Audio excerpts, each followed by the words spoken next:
Hi, my name is Mike, and I'm here to read a comic. And today's comic is All New Secret Romance, issue number 36, dated January 1976.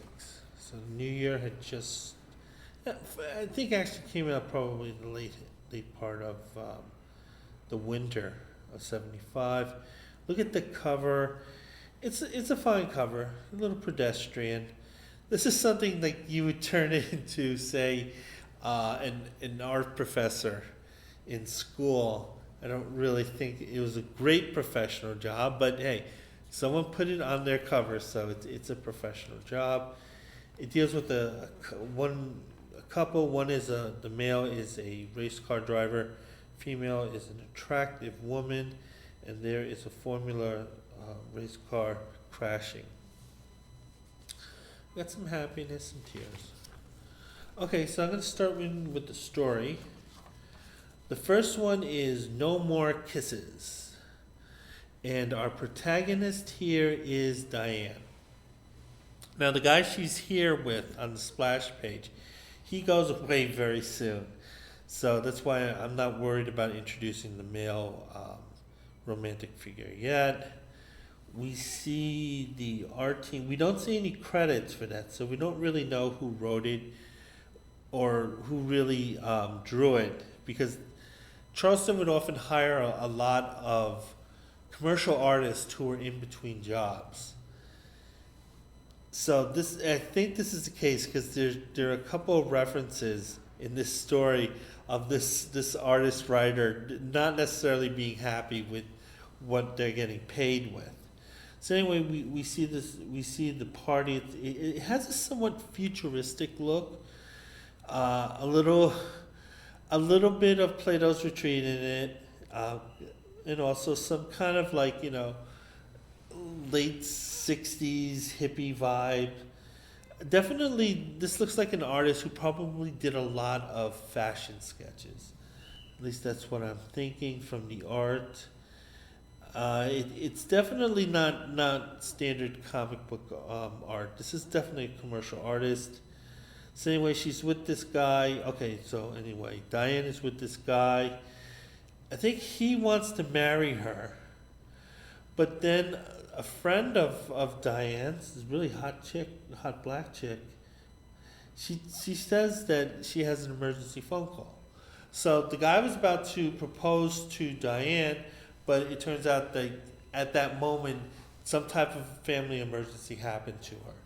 So she has to break away from Joel for a moment to answer this call. Joel looks pissed off. He, based on the inking or the coloring, he kind of looks like college age Hulk. Hulk one triggers. Okay. So anyway, forget it. I'm really high.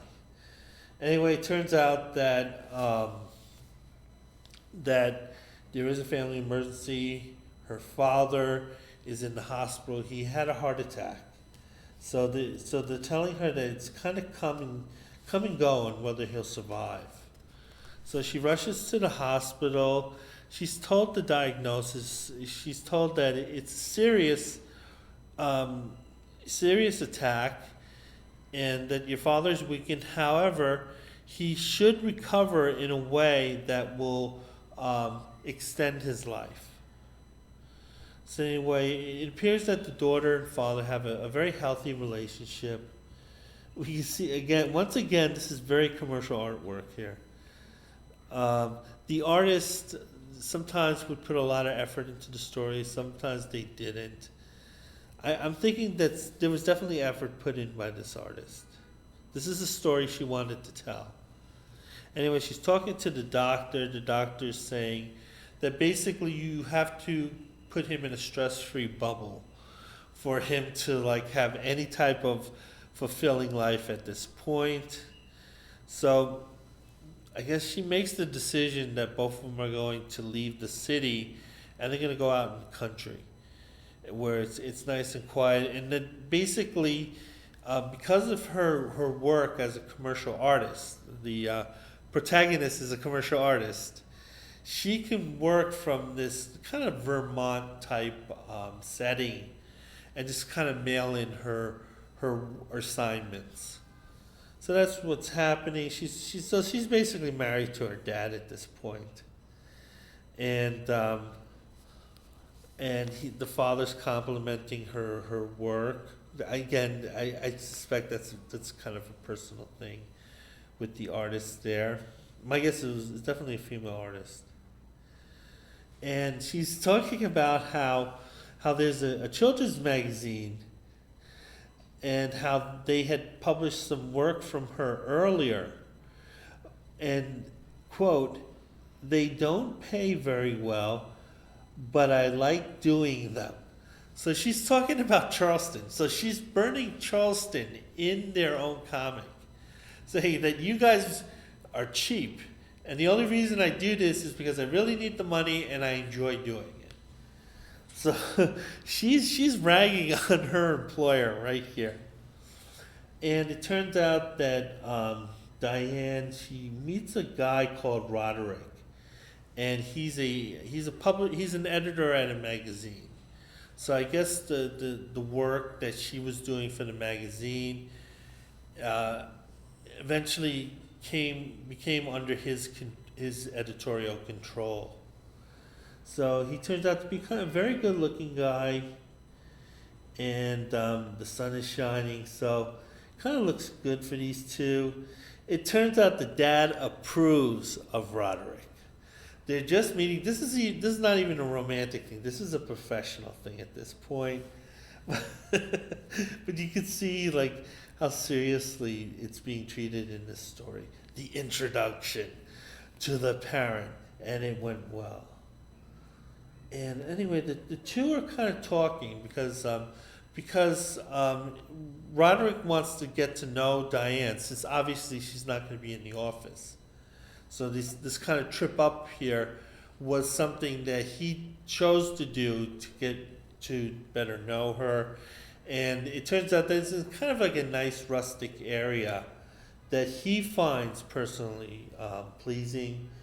We see them, they're talking together, talking about work, and basically talking about how she's conflicted because taking care of her father up here is having an effect on her career. So on one hand, she's acknowledging that yes, there's a lot I like here, but it is costing me something. So it's not an easy choice. However, Roderick likes how dedicated Diane is to her father. So that plays well. Make sure I'm not skipping any pages. Okay, so story continues. Roderick keeps hanging around. He's visiting her more and more on the weekends. So at this point, a lot of these interactions are kind of off the clock here. Roderick, we see, is actually stylishly dressed. I hate to say that. I do remember having a similar shirt when I was about 7 years old. It was definitely a hand-me-down. I think I wore it once and I regretted it. So anyway, it turns out the three, Roderick, Diane, and Diane's father, they're really getting along here. And Dad is getting stronger and stronger. He's really kind of enjoying life. The daughter's there to kind of root on Daddy, and at the same time that she has her own little thing going on at the side. And then Dad wants Roderick to stay overnight. Now, hopefully Dad is not the one who's developing the crush on Roderick. But I think he knows what he's doing. I think he was signaling to his daughter, hey, it's okay to fuck this guy. You can do the nasty all night with this guy. It's fine with me. It has my approval. So anyway, the two are in the cabin. I guess all the other visits, Roderick would just kind of leave at night. Okay, so going on with the story. Um, and they're talking about how much Dad really likes Roderick. So she's definitely a daddy's girl. She's a daddy's girl. It's important that Daddy her guy. And they're talking about business, the publishing business, and they're talking about maybe starting a paper in a small town. Okay, so yeah, I think I know what's going on. Is that there might be a conflict? Like they want to live in this rural, rustic, quiet, area, but at the same time, yeah, the business opportunities just aren't there, so they have to sacrifice that. They're talking about creating their own um, economic opportunities by starting a paper there. So anyway, I don't know what's happening here at this point. It's a nicely drawn panel. Yeah, it's of the three of them, and I think Roderick's mom is living close by. Oh, and she started building a house. It looks like one of those what's that guy's Frank Lloyd Wright homes. Really kind of, this is just super this is super Art Deco. And in fact, the entire style of this comic is done in Art Deco. So, and I could see from the work. This is someone who did get quite a bit of work at Madison Avenue, because this style is so common to the era. So we've got kind of this Art Deco style art. It's leading to a conclusion. Roderick really likes Diane. Diane really likes Robin. They're kind of thinking that maybe they kind of set this thing up to make it happen. This is something a child would think. But there are people who do carry that mentality. Two are getting closer and closer. Roderick just asks her the question, "I want to marry you." And she's like, "Dude, you didn't have to ask." And they're kissing. And I think these two are going to be really happy. Because there's a little bit of scheming between the two of them, but it's kind of light scheming, and they're usually on the same page. So when she was following her instincts, Roderick started following along with her. So they're just sort of like similar people. This couple's gonna make it. This couple's gonna make it. Okay, so I'm gonna go to the next story, and that is Once He Was Nice. And the art is by Capella. He doesn't put his name here, but I can definitely recognize it. So anyway, the couple is Linda and Gabe, and it turns out that Gabe is a rebel. He has a bad reputation. He's a good-looking guy, but he has that bad reputation that kind of both frightens and intrigues women. One of these girls or women is Linda. Linda is this very sweet-looking blonde. Capella tended to draw his blondes exactly the same. I'm not quite sure why. It might have been a personal thing with him, but all his blondes look the same. So the two are together. However, he's also kind of a player.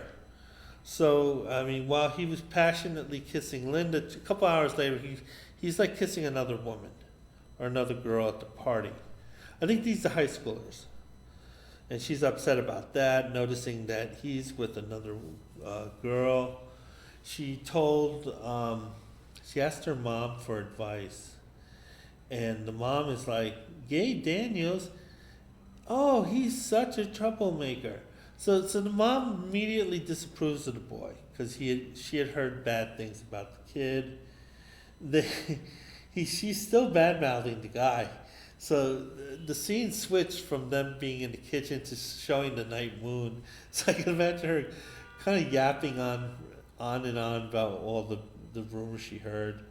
we see Gabe here. He's driving fast, vavoom, uh, and he's definitely kind of one of these guys who's a little reckless.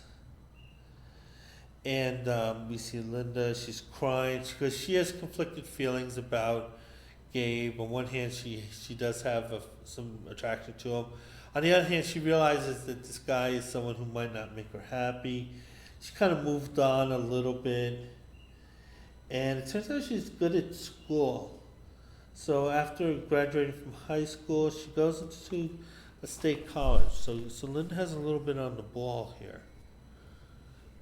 And it turns out that Linda's, shall we say, goals are a little bit modest. She just wants kind of like to get her degree, get a decent, nice job near home, and that's about it. So she kind of wants to be like, I just want to do a little better than my parents, something close, and that'll make me happy. And there are a lot of people like that. And so she came back home, and she's trying to kind of integrate herself into the community. She meets an old schoolmate. I guess when she was in college, she was away from her small town. Now she's back in her small town. She finds out that some of them are still around, others have gone, but she says Gabe was still around. And it turns out that Gabe is like one of the nicest guys in town. He owns a construction company. And then it turns out that Linda, she gets a decent job, so she's achieving her goals of kind of having a modest, middle class existence. And it turns out the boss wants to take her to dinner. Oh, he wants to know whether she wants to go to the Chamber of Commerce dinner. So, this woman's definitely on the Republican materialistic side of her thinking, which is fine. There's nothing wrong with that. So anyway, they're at the Chamber of Commerce dinner, and Linda sees Gabe there, and Linda kind of has those her high school memories of her and Gabe, and then Gabe approaches her. Gabe looks so creepy in this drawing here. He looks a little hunchback, and he's kind of like leering at Linda, who's really nicely drawn there. And he just looks like a slinky, sweaty creep. Okay, then we go to the next panel. Someone got lazy, because we see the characters in shadows. Usually when an inker did this, it was that they didn't have time to finish up. This is something that Vince Colletta was infamous for doing. So for whatever happened here, someone wasn't able to complete their job in time, and they had to resort to sort of shadowing out their features. Let's see, what's his name? Gabe. Gabe's talking about how he went into the Marines, and he got his high school diploma, and then the Marines really changed him as a person, and that as irresponsible and a little thoughtless as he was in high school, he kind of outgrew that. I'm not quite sure. Yelling and screaming to me was not a growing experience. Let's turn the page, and we see. Oh, look at this one ad here. We see it's basically a set of posters. They call them posters, but I suspect that most of this stuff was stuff you'd put in your wallet in terms of the size. But it does offer some posters for $3. Sounds about right for the time. We see Anne Margaret, Robert Redford, Elvis, Bruce Lee, Barbara Streisand. Yeah, lots of Elvis. So yeah, that's what was some we see Mac Davis here and Elton John. Whoa, whoa, whoa. Yeah, the Elton John one would have been a little more understandable than Mac Davis, I think. Even though I'm not trying to diminish Mac Davis's achievements. So anyway, going back to the story, we see Gabe's kind of grown up a lot. He's taken a lot of responsibility. Linda still is interested in him, but she's not maybe 100% sold on whether he truly changed. However, they get to know each other more and more, and it's clear to Linda that Gabe has changed. So this is a big gamble for her. Whether she should, go with this guy that she knows might be bad news, or, accept that he really changed. So anyway, we see more. There's more stroking of Gabe here. I think she actually is talking to her mom and dad about him, and the mom and dad are saying, yeah, he went to the Marines, he went to the military, and it changed him. And that was a common belief at the time. And they're going to church. So, this is a good girl here. So the person who wrote this is a good girl. And we see Gabe's kind of winning over the parents, being very charming. Him, kind of relieving any doubts that Linda may have. We see kind of some romantic art here. So we see that Linda's admitting she's getting won over. But they're getting this. She still has doubts, and however he keeps alleviating her doubts. So she'll bring up a doubt, but then he'll say something that's just right, and he just wins her over. And it's just too much. I mean, she's like, at this point, she's just finding excuses not to be happy, but she goes for it. She wants to be happy. She kisses Gabe, and Gabe just drops it, saying, let's get married.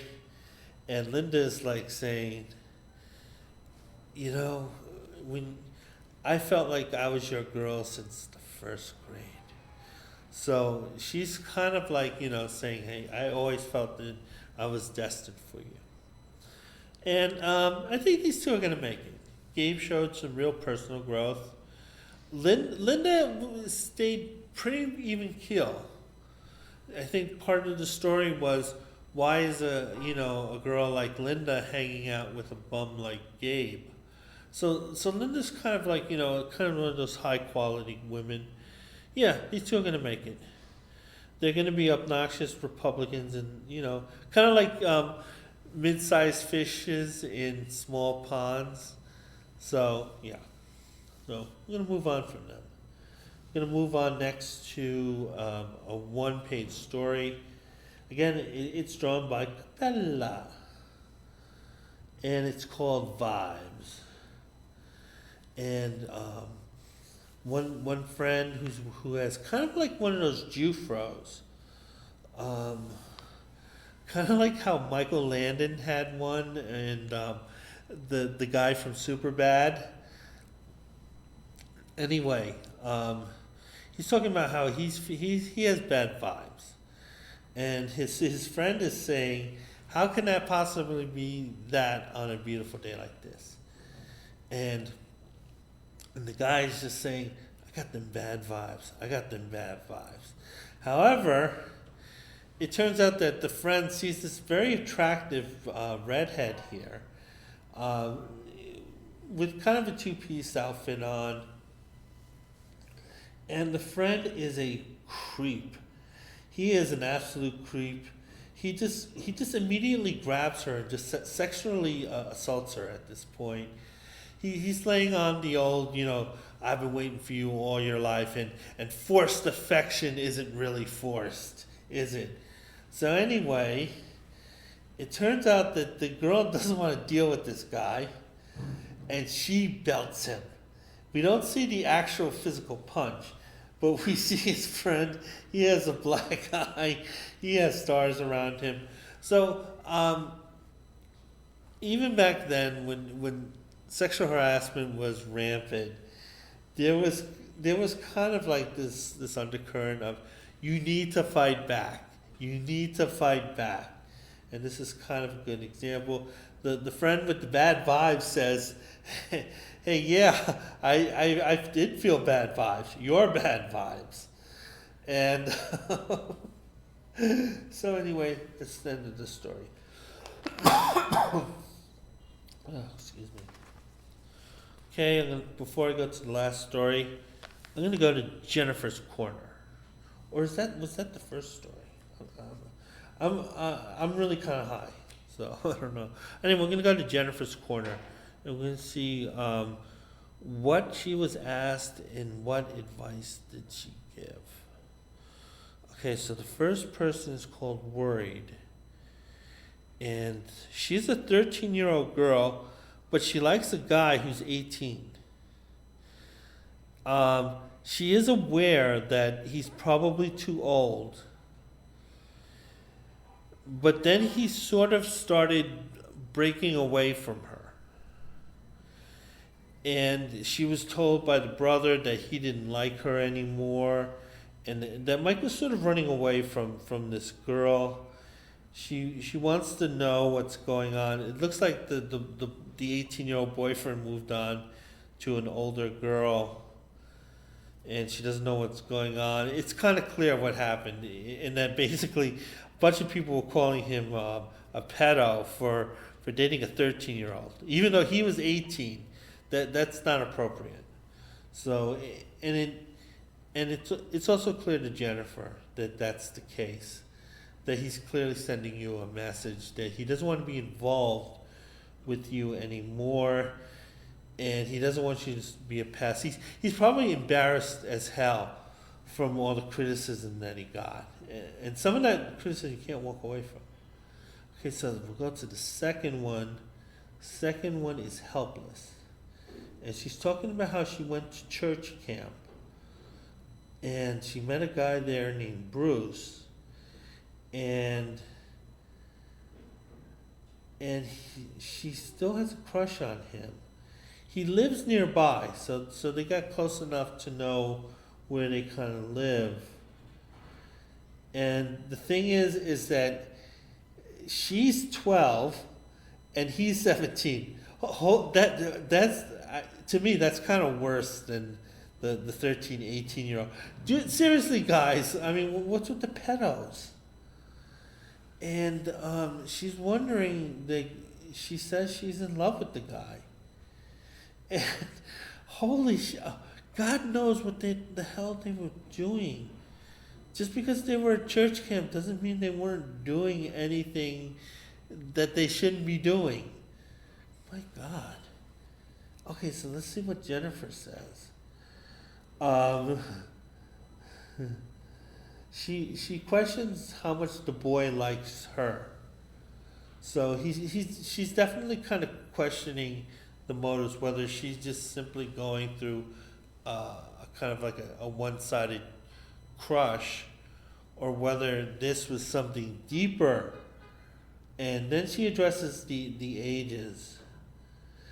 And she's basically saying that in time, in the future, age differences aren't going to be a big thing. But right now they are. And if you're 12 and he's 17, stop. You don't stop. Just stop doing whatever you're doing with this guy. And, stay the hell away from him. So she's discouraging me. I agree with that. God damn, fucking pedos. Okay, the next one is Not a Baby. Okay, it's not a romance problem, She's 14. She has a couple girlfriends who are 15. Their parents are taking them to Atlantic City. She wants to go with them, but the only adult that would be basically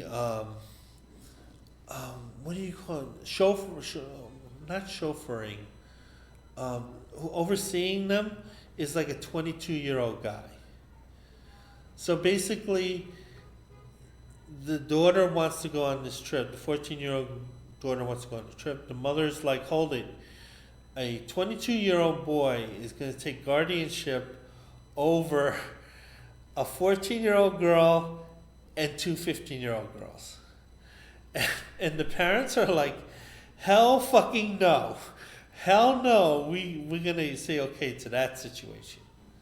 Because they're like, listen, if we're one of the parents or both of the parents, be fine.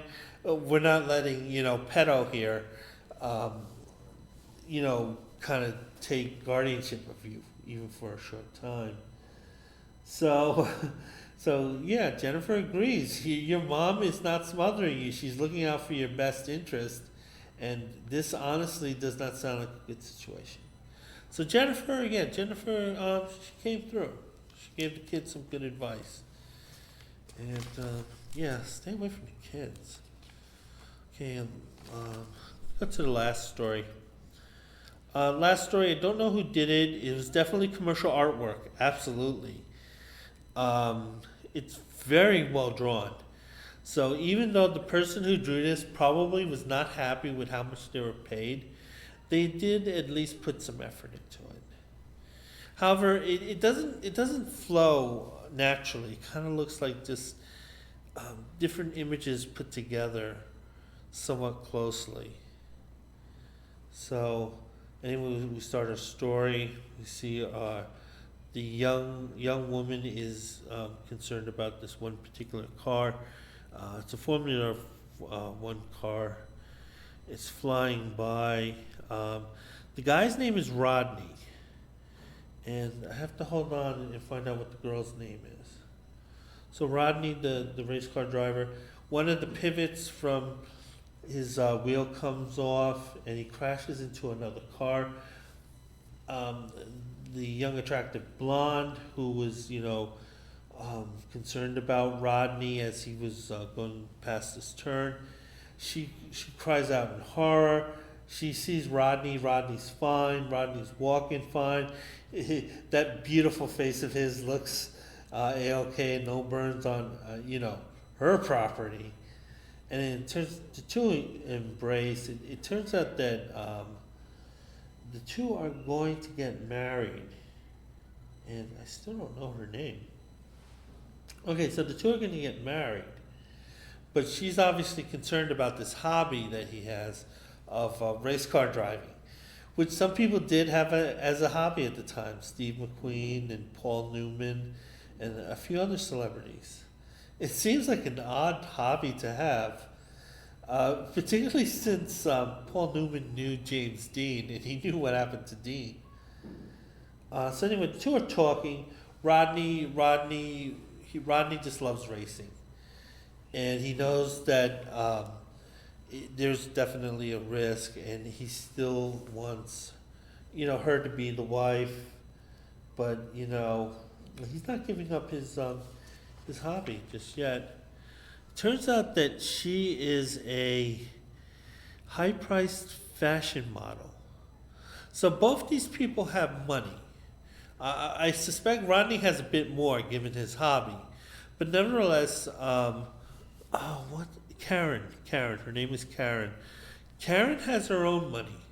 So if she decides, she can kind of leave Rodney and still be okay. Because a lot of women at the time did not have that type of independence. And they honestly did not expect to have that much dependence in their lifetime. So anyway, it turns out that she's kind of bothered by Rodney and his continuing desire to race. We see some nicely drawn art. She's just kind of just unloading on this photographer friend. It looks like kind of have a friendship thing going. Yeah, they're just friends talking about stuff, moving the plot along. Again, the art is really nicely drawn. It turns out that they're a little bit behind on their shooting schedule, so the photographer's getting a little bitchy here. She's kind of still prattling on about Rodney. Rodney's going to this really high-end fancy dinner, one of these kind of like, what do you call them? They call them blackjack events. And we see what's her name again? Karen. See Karen showing up in kind of like a vintage 1920s car. It's like one of those cars that people who kind of like want to draw a little bit of attention to them drive. I've honestly never found anything particularly interesting about riding in one of those cars. But nevertheless, there are people out there who, want to draw attention to themselves. So it turns out that Linda is at the party. She's still concerned over Rodney. And I think she's with the photographer now. Because she I think she wanted to kind of make Rodney a little jealous.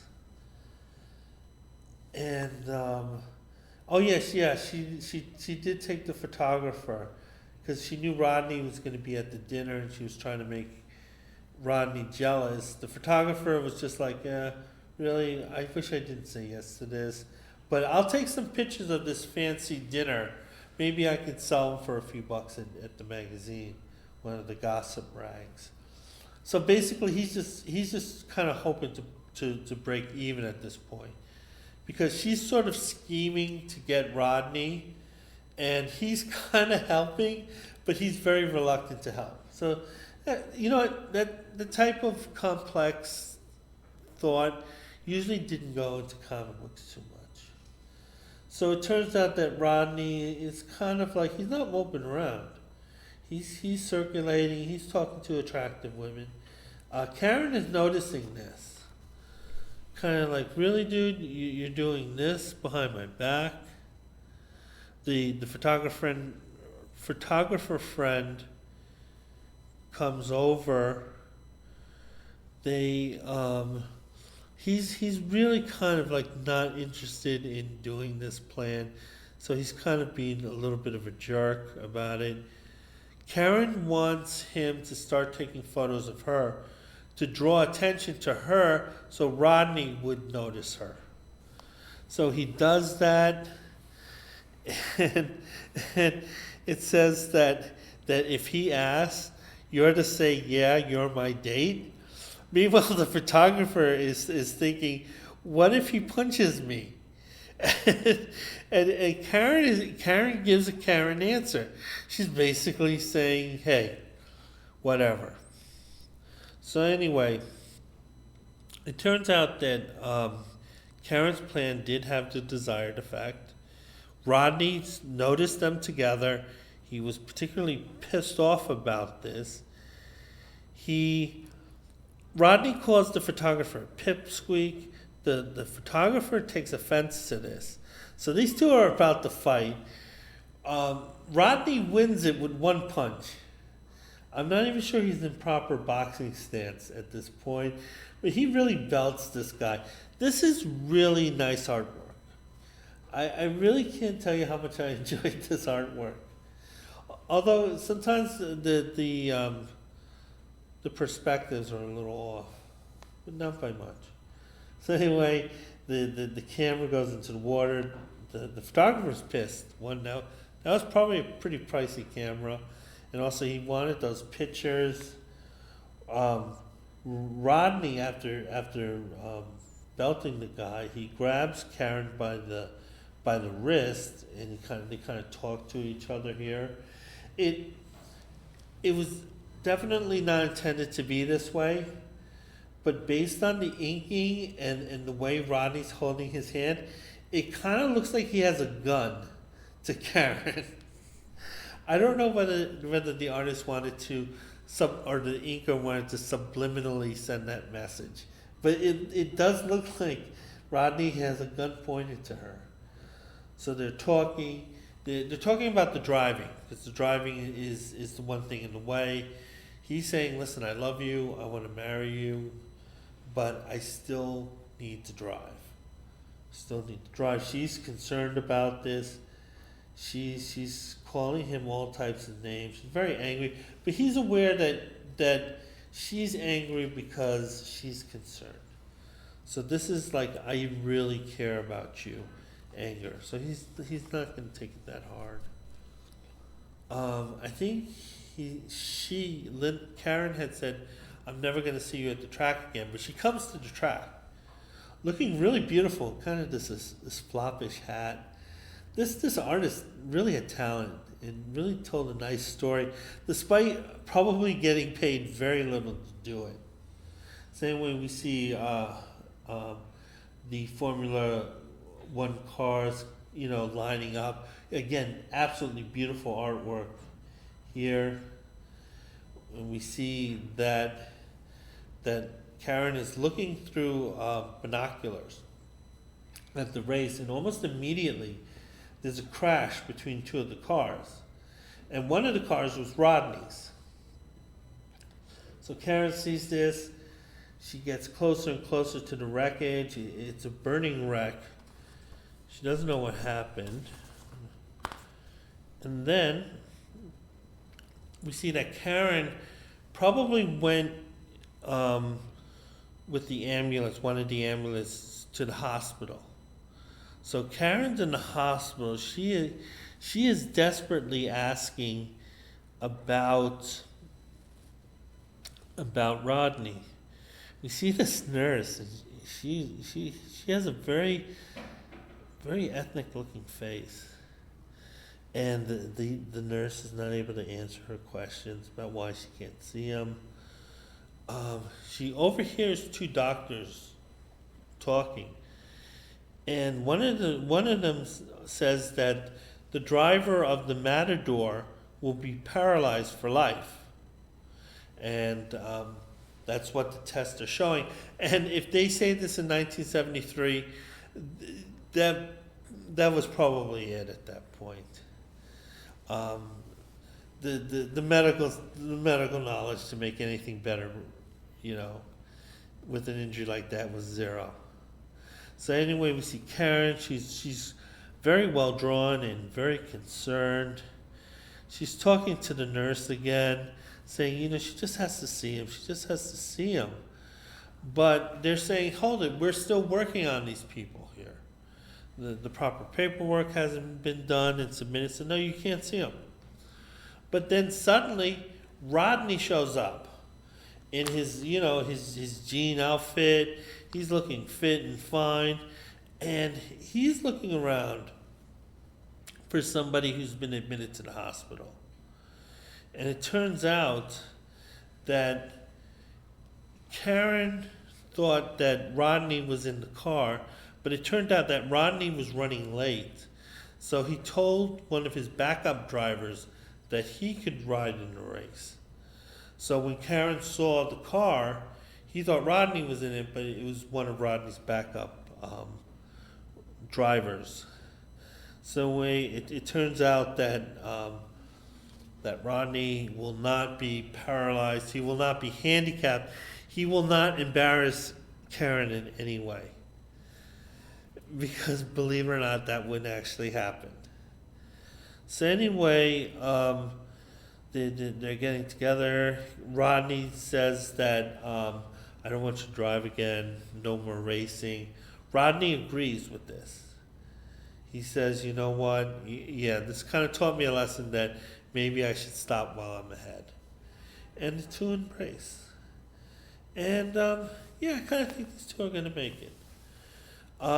She is helping to deny him a dream of his, but he knew also that he did need to give it up. So I don't think he'll be resentful about that. Although if they do get in a fight, I can see him bringing it up. So that is it for All New Secret Romance number 36. and I hope to have more reviews up soon. Bye.